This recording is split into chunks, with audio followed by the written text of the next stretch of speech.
वैसे ही बोलते रहता, सुन लीजिए, कुछ नहीं है, उनको जो मर्जी बोलते रहे, हम लोगों को कोई लेना देना नहीं है। और एक बात तो अच्छी तरह जान ही न गए हैं भाई, हम तो दिल्ली में भी अब पटना में भी करा दिए, कह दिए है एक बार, हम क्या रोज रोज बोले। वो मेरे साथ रहता था, मेरे घर में रहता था, क्या हम बोले। अब जिसको जहां जाना है अब जाना है। एक बार बीच में वो बोलता है, हमको बीच में आकर के कह रहा था कि अपना पार्टी को कांग्रेस पार्टी में मर्ज कर दीजिए। हम के भला हम कांग्रेस पार्टी में मर्ज करेंगे, बहुत पहले, आज से 4 साल पहले आकर के कह रहा था। खैर, इन लोगों का कोई ठिकाना नहीं ना है। आजकल फिर अपना जहां गया है बीजेपी में, तो उसी के हिसाब से कर रहा है। हम नहीं बुलाए थे, अपने आया था मिलने।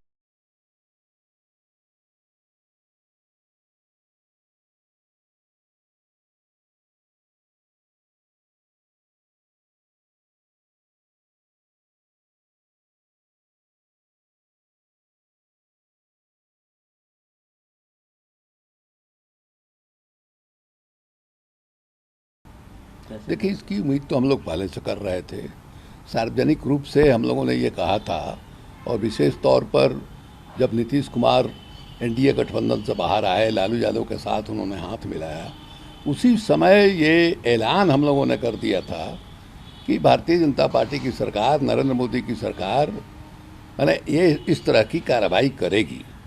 और हम लोग इस तरह की कार्रवाई से दबकर मौन रहने वाले नहीं हैं। हम लोगों का जो संकल्प है कि दिल्ली में जो कट्टरवादियों का, फांसीवादियों की हुकूमत है, उसको अगले चुनाव में हम सत्ता से बेदखल करेंगे, अपदस्थ करेंगे।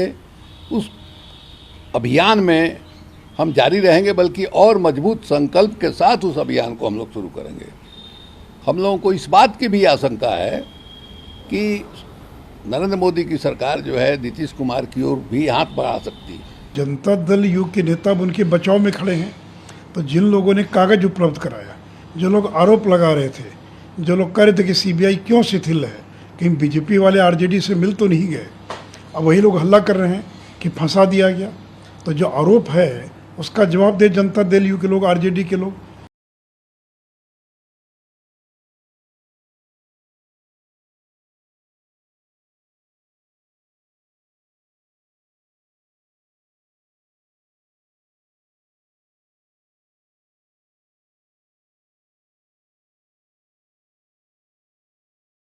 इन लोग इसी एजेंडा के साथ ना आया था कि भाई चार्जशीट करें, और क्या करेंगे। जब बीजेपी हारता है, जब उसको पता है कि महागठबंधन के आगे नहीं टिकेंगे, तो इन्हीं लोगों को आगे किया जाता है। इसमें कहाँ कुछ है, कोई मतलब है क्या। इसके बाद ईडी भी आएगी, वो भी तहकीकात करेगी, वो भी चार्जशीट करेगी, तो ये कोई मतलब है। जब तक संवैधानिक संस्थानों का दुरुपयोग होता रहेगा, तब तक ऐसा ही होता रहेगा।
प्रोसीजर है। नॉर्मली इन लोग इसी एजेंडा के साथ ना आया था कि भाई चार्जशीट करें और क्या करेंगे। जब बीजेपी हारता है, जब उसको पता है कि महागठबंधन के आगे नहीं टिकेंगे, तो इन्हीं लोगों को आगे किया जाता है। इसमें कहाँ कुछ है, कोई मतलब है क्या? मतलब कोई चिंता का विषय नहीं है। अरे भाई हम बता ना रहे हैं। इसके बाद ईडी भी आएगी, वो भी तहकीकात करेगी, वो भी चार्जशीट करेगी, तो ये कोई मतलब है? जब तक संवैधानिक संस्थानों का दुरुपयोग होता रहेगा तब तक ऐसा ही होता रहेगा। तो इसमें कोई मतलब नहीं है। कोई कुछ नाराज चल रहा है क्या? आपको खबर आ रही है? नाराज है क्या? जगदानंद सिंह नाराज चल रहा है। नाराजगी की बात ऐसी कोई नहीं है। हमें तो कोई ऐसी बात उन्होंने कही नहीं। बैठक में आएंगे? अगर कोई ऐसी बात होती तो हमको कहते। बैठक में उनका तो पता नहीं, अब तो वो निर्णय उनको लेना है। चुनाव हो रहा है सर, आप लोग का लिटमस टेस्ट है महागठबंधन बनने के बाद। इसमें हम लोग जाएंगे, हम लोग हर तरीके से लोगों से जो है हम लोग बात करेंगे। और मोकामा में है चुनाव और गोपालगंज में है चुनाव, तो इस पर हम लोग जल्द से जल्द निर्णय लेंगे कि महागठबंधन से दोनों सीटों पे कौन चुनाव लड़ेगा। और हमको जहाँ तक लगता है कि हम लोग जो है बाई इलेक्शन अच्छे कंफर्टेबली जीतने का काम करेंगे। एक सवाल उठ रहा है, बेसिकली बीजेपी कह रही है कि आरजेडी से कार्तिकेय सिंह है, इसलिए पुलिस उनको नहीं पकड़ रही है, जबकि वो फोटो खिंचवा रहे हैं। फोटो वायरल हुआ है। ये सब कौन बीजेपी क्या कहता है नहीं कहता है, इस सब से कोई मतलब ही नहीं है। कोई मतलब ही नहीं है इसका।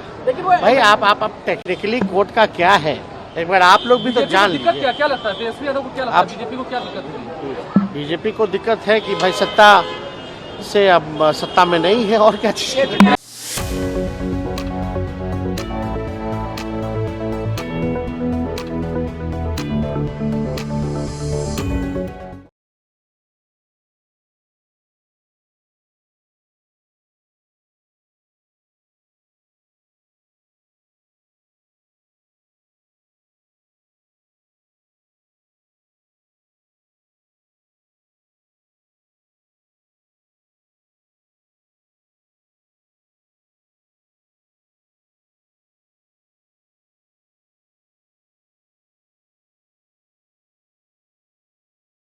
इन लोग इसी एजेंडा के साथ ना आया था कि भाई चार्जशीट करें और क्या करेंगे। जब बीजेपी हारता है, जब उसको पता है कि महागठबंधन के आगे नहीं टिकेंगे, तो इन्हीं लोगों को आगे किया जाता है। इसमें कहाँ कुछ है, कोई मतलब है क्या? इसके बाद ईडी भी आएगी, वो भी तहकीकात करेगी, वो भी चार्जशीट करेगी, तो ये कोई मतलब है? जब तक संवैधानिक संस्थानों का दुरुपयोग होता रहेगा तब तक ऐसा ही होता रहेगा।